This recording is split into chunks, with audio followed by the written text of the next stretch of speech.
मतलब अच्छा। घर में रहता था, खेती करता था, उसी के साथ में जो टाइम मिलता था पढ़ाई मेरी जारी रहती अच्छा, थी। खेती भी की। गोस्वामी तुलसीदास जी ने रामचरितमानस में एक बड़ी ही सुंदर चौपाई लिखी है कि जो इच्छा करिहो मनमाही, हरि प्रसाद कछ दुर्लभ नाही। अच्छा। और अतिशय रगड़ करे जो कोई, अनल प्रकट चंदन से होई। कि ढोल गंवार शूद्र पसनारी, सकल ताड़ना के अधिकारी। बड़े लड़िया मुहबा वाले, जिनकी मार सही न जाए, राजघराने में चिमचा जीमा नौमन दाल हटाए। दोस्तों नमस्कार, भारत दर्शन 2.0 पर आप सभी का स्वागत है। और जैसा कि आप देख पा रहे हैं, दो भाई बैठे हुए हैं। और ये क्यों बैठे हैं, कारण क्या है, जैसा कि आप जानते हैं हर एक वीडियो में एक नई जानकारी होती है आप लोगों के लिए। और जानकारी क्या होती है, स्टूडेंट से रिलेटेड होती है। मुखर्जी नगर की बात करें तो मैं मुखर्जी नगर में हूँ। भैया लोगों से जानेंगे उनके बारे में, वो क्या करते हैं। भैया आपका नाम?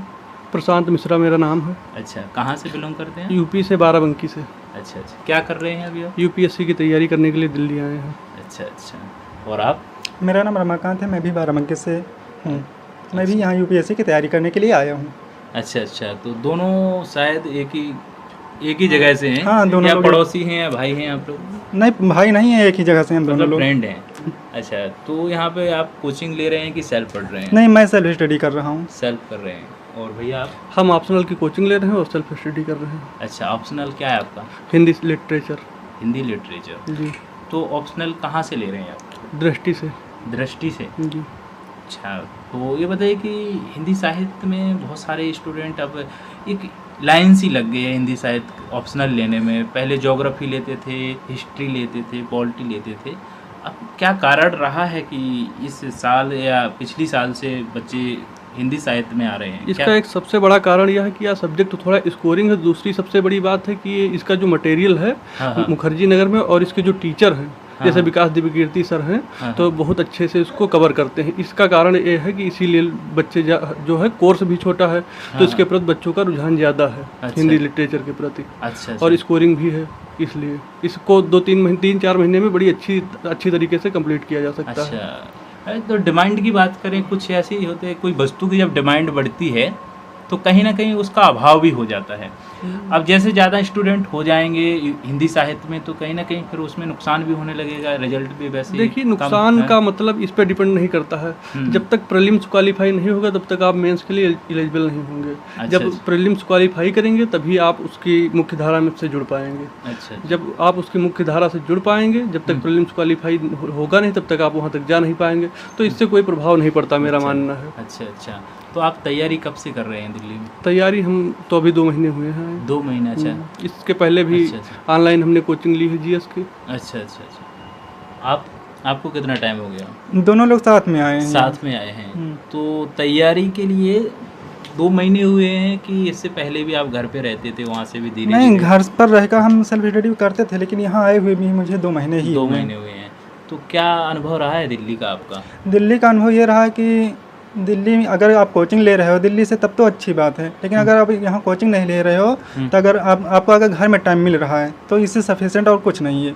अच्छा अच्छा, ऐसा क्यों बोल रहे हैं आप? नहीं, दिल्ली में रहना, अगर यहाँ मटेरियल की जो किताबें हैं इसके और नोट्स हैं यहाँ बहुत ही ईजिली प्रोवाइड हो जाते हैं। अच्छा। अगर आप किसी की जैसे कोई भी नोट्स आपको लेना हो, कोई भी बुक लेना है, यहाँ बहुत ईजिली प्राप्त हो जाती है। जो लोकल एरिया से वहाँ इजीली प्राप्त नहीं होती। बस अच्छा अच्छा, ये अंतर हो जाता है। ये अंतर होता है। अच्छा, तो यहाँ का आपका मंथली जो खर्चा हो जाता है वो कितना हो जाता है? मंथली खर्चा हमारे 6,000 का ये रूम है और जो पर्सनल खर्चा हो। अच्छा अच्छा, तो यूपीएससी की तैयारी आप कर रहे हैं, तो आप तैयारी के लिए आपने खुद ऐसा सोचा है, खुद से अंदर से लगा है कि मैं तैयारी करना चाहिए? हाँ, मुझे अंदर से लगा है। मुझे घर से कोई प्रेशर नहीं है। मैंने घर पर कहा कि मैं ऐसे यूपीएससी की प्रिपरेशन करना चाहता हूँ। उन्होंने ईजिली मुझसे कहा कि आप कर सकते हो। अच्छा अच्छा अच्छा, ये बताइए कि सर कि क्या आपने जब तैयारी शुरुआत की है तो आपको भी 2 महीना आप बोल रहे हैं दिल्ली में आए हुए, इससे पहले भी आप तैयारी कर रहे होंगे जी। तो कितने टाइम से आप तैयारी कर रहे हैं? मैंने तैयारी लगभग बीए सेकेंड ईयर से लगभग 4 साल जरूर हो गए हैं। अच्छा, मतलब अच्छा, घर में रहता था, खेती करता था, उसी के साथ में जो टाइम मिलता था पढ़ाई मेरी जारी रहती अच्छा, थी। खेती भी की? हाँ, खेती किए हैं। और अच्छा, अच्छा। मतलब मेरे घर में कोई जो है सर्विस भी नहीं है, कोई जॉब नहीं है। मतलब मेरे पिताजी किसान हैं और खेती के माध्यम से ही जब जैसे उचित समय मिला मैं दिल्ली के लिए आया हूँ। दोस्तों आप देख सकते हैं भैया एक किसान परिवार से हैं और उन्होंने खेती की है। और उनका प्रयास है कि वो ऑफिसर बने और अपने समाज को आगे लेके जाएं, अपने देश को आगे लेके जाएं। कहीं ना कहीं वो सहयोग करना चाहते हैं। आपने जब खेती की है और जब खेती करते समय आपको कहीं ना कहीं ये लगता होगा कि हम भी यूपीएससी की तैयारी करें। 4 साल आपको जब लगा है तैयारी करते करते, आप 4 साल हो गए, तो कहीं ना कहीं आपको कुछ ऐसा नहीं लग रहा था हमारे साथ ऐसा कोई अभाव है जिसके कारण हम तैयारी नहीं कर पा रहे? देखिए, अभाव यदि व्यक्ति स्वयं से फील करे तब तो उसे लगता है।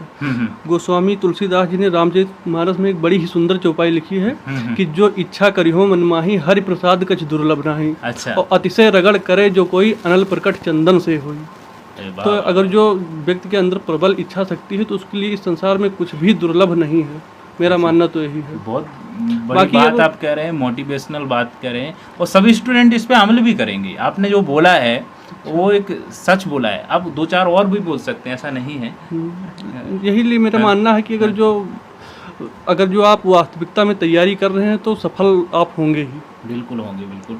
अच्छा, अंतिम मैसेज क्या रहेगा आपका? अंतिम मैसेज इस प्रकार से बताइए कि जो गिरा से गिरा हुआ व्यक्ति है, जो उठने में ऐसा है कि असमर्थ है, जी, तैयारी करना चाहता है, तो वो ऐसा है कि भैया बहुत सारी चीज़ों का अभाव रहता है, वो क्या करे? ऐसा तैयारी के लिए क्या करना चाहिए उसको? आज के तकनीक के युग में अब अगर जो कोई तैयारी करना चाहे तो उसके पास केवल टाइम हो, पैसा आप कोई महत्व नहीं रखता है। और इतना पैसे की ज़रूरत है कि जितना आप लोगों के पास हो जाता है।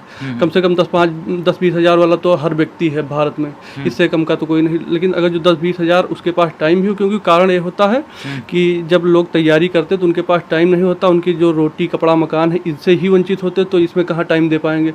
सबसे मूल समस्या ये है। तो यदि जिन लोगों के पास टाइम है और अगर जो पैसा नहीं है, आर्थिक स्थिति उनकी ठीक नहीं है, तो मतलब यूट्यूब पे इतना सिलेबस और सब मौजूद हो गया है कि अब कोई चाहे तो फ्री में तैयारी कर सकता है। मेरा तो अब ये मानना है। अच्छा। और मतलब अब बहुत ज़्यादा कंटेंट उपलब्ध है। अच्छा। अगर जो कोई तैयारी करना चाहे तो बहुत अच्छी तरीके से कर सकता है। अच्छा, आप क्या कहना चाहेंगे? जैसे भाई जी ने कहा है, बिल्कुल सही कहा है। यूट्यूब से और टेलीग्राम से और हमें बहुत कंटेक्ट प्राप्त हो सकता है। अगर हम कोई किसी चीज़ के प्रति रुझान व्यक्त करें तो हमें गूगल से भी सहायता मिल सकती है। नोट से हम सहायता पा सकते हैं। बहुत से नोट्स आ गए हैं, बहुत से बुक्स आ गई हैं, बहुत से टीचर यूट्यूब पर अवेलेबल हैं। और गाइडेंस के लिए बहुत मतलब यूट्यूब और जो गूगल है, इससे हम बहुत ईजिली से हम तैयारी कर सकते हैं।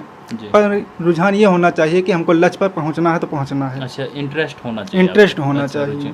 अच्छा, आप शौक क्या रखते हैं? पढ़ाई तो करते हैं, लेकिन शौक क्या है आपका? शौक होता है कि हाँ, हर एक जैसे इंसान का शौक हर व्यक्ति की मतलब एक शौक होती है या हॉबी होती है।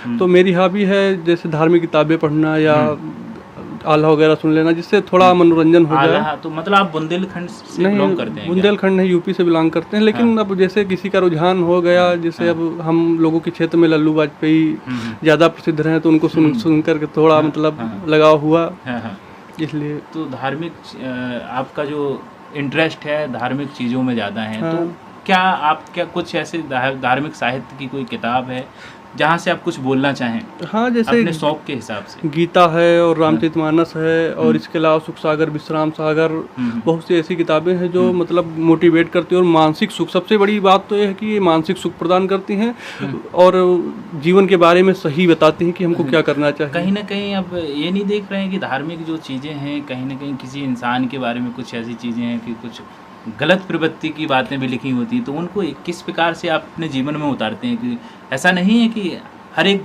धर्म में कुरीतियाँ होती हैं, किसी भी धर्म की बात करें। देखिए, कुरीतियों का संबंध थोड़ा बहुत होता है। कुरीतियों का संबंध देखा जाए तो तत्कालीन समाज की व्यवस्था जैसी रही होगी या जो दरबारी कवि रहे होंगे और उनको अपने राजाओं को प्रसन्न करने के लिए जैसा उनको लिखने के लिए मतलब बाध्य करना या उनको इनाम दिया जाता था, पुरस्कार दिया जाता था, तो अपने राजा के हिसाब से लिखते थे। जिसमें कहीं कहीं पर बहुत दिखाया गया है कि मतलब जो दलित वंचित शोषित तबके के लोग हैं उनके साथ भेदभाव किया गया है। और यहाँ रामचरितमानस में भी लिखा है कि जैसे कि ढोल गंवार शूद्र पसनारी सकल ताड़ना के अधिकारी, ऐसा सब लिखा है।